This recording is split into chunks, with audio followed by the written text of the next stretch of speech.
Hello दोस्तों, कैसे हैं आप लोग। आशा करता हूँ स्वस्थ होंगे और अपनी जिंदगी में खुश होंगे। एक बार फिर से आप लोग का स्वागत है मेरे चैनल द क्राइम बॉक्स में। दोस्तों, क्या आप सोच सकते हैं कि कोई इंसान अपने पत्नी से मिलने अपने ससुराल जाए लेकिन वहां से लौट कर ना पाए।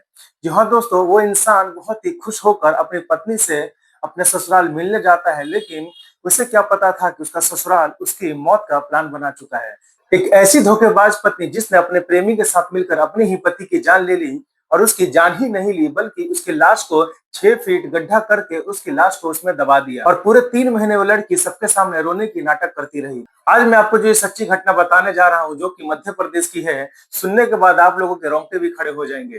तो दोस्तों, एक बार फिर से आप लोगों का स्वागत है मेरे चैनल द क्राइम बॉक्स में। चलिए कहानी को शुरू करते हैं। ये खौफनाक कहानी शुरू होती है मध्य प्रदेश के सतना जिले के रामपुर इलाके से। यहाँ एक भाग्यदेवरा गांव है, जहाँ एक 26 साल का बहुत ही सीधा साधा लड़का रहता था, जिसका नाम विपिन कुमार यादव होता है। विपिन की शादी रीवा जिले की टिकर गांव में एक लड़की से हुई थी, जो कि अपनी पत्नी से बहुत ही प्यार करता था और उस पर आंख बंद करके भरोसा करता था। जी हाँ दोस्तों, विपिन अपनी पत्नी से वाकई बहुत प्यार करता था, उसकी हर ख्वाहिश पूरी करता था और उस पर आंख बंद करके भरोसा करता था। लेकिन विपिन नहीं जानता था कि उसके पीठ पीछे बहुत ही बड़ा धोखा चल रहा था। विपिन की पत्नी का चक्कर उसके मायके के ही एक लड़के के साथ चल रहा था, जिसका नाम सुनील कुशवाहा था। विपिन की पत्नी और सुनील छुप छुप कर मिला करते थे, बात किया करते थे, और उन दोनों का यह प्यार इतना बढ़ गया कि उन लोगों ने सोचा कि जब तक विपिन जिंदा है हम दोनों एक दूसरे का नहीं हो सकते। इसलिए उन्होंने विपिन को रास्ते से हटाने का बहुत बड़ा प्लान बनाया। तारीख थी 26 मार्च, जब विपिन अपनी पत्नी से मिलने अपने ससुराल टिकर गांव जाता है, जहां उसका बहुत अच्छे से स्वागत होता है। लेकिन ये सिर्फ सब दिखावा होता है, और उसकी पत्नी का प्रेमी सुनील पहले से वहां मौजूद था, जो कि सिर्फ एक मौके की तलाश में था। शाम के समय सुनील विपिन के पास जाता है और बहुत ही प्यार से कहता है कि कैसे हो भाई, चलो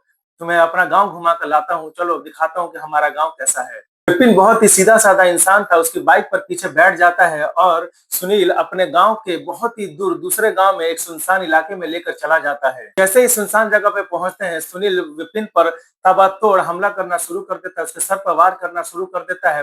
विपिन चीखता है, चिल्लाता है, लेकिन उसकी चीख और चिल्लाना किसी को सुनाई नहीं देता, क्योंकि वो गांव से बहुत ही दूर सुनसान जगह पर होता है। सुनील तब तक विपिन को मारता है जब तक उसकी जान नहीं निकल जाती। सुनील विपिन का मर्डर करने के बाद उसकी लाश को वहीं के खेत में 6 फीट गड्ढा खोदता है और उसकी लाश को उसी में ढक कर चला आता है और ऊपर से मिट्टी डाल देता है, ताकि किसी को पता ना चले। जब 2 से 3 दिन बीत जाता है और जब विपिन घर नहीं लौटता है, तो उसके पिता परेशान हो जाते हैं। उसको बहुत ही खोजने की कोशिश की जाती है, लेकिन विपिन का कोई भी पता नहीं चलता है। जब उसका ससुराल जाके पूछताछ होता है, तो वो बताती है कि हाँ, वो आए थे, लेकिन अचानक से वो गायब हो गए और मैं भी उनको ढूंढ रही हूँ, पर उनका कहीं भी अता पता नहीं है। जब विपिन का बिल्कुल ही पता नहीं चलता है, तो उसके पिता पुलिस स्टेशन जाकर, वहीं के गांव के पास ही पुलिस स्टेशन में जाकर उसके खो जाने की, ना मिलने की रिपोर्ट लिखवाते हैं। जैसे ही रिपोर्ट लिखवाते हैं, पुलिस देरी ना करते हुए विपिन के खोज में लग जाती है। सबसे पहले उसके ससुराल जाती है, जहां उसकी पत्नी से पूछताछ होता है, तो उसकी पत्नी रोने के नाटक करती है, और इतना ज्यादा वो रोने के नाटक करने लग जाती है कि पुलिस को भी यकीन हो जाता है कि हाँ, ये सच बोल रही है।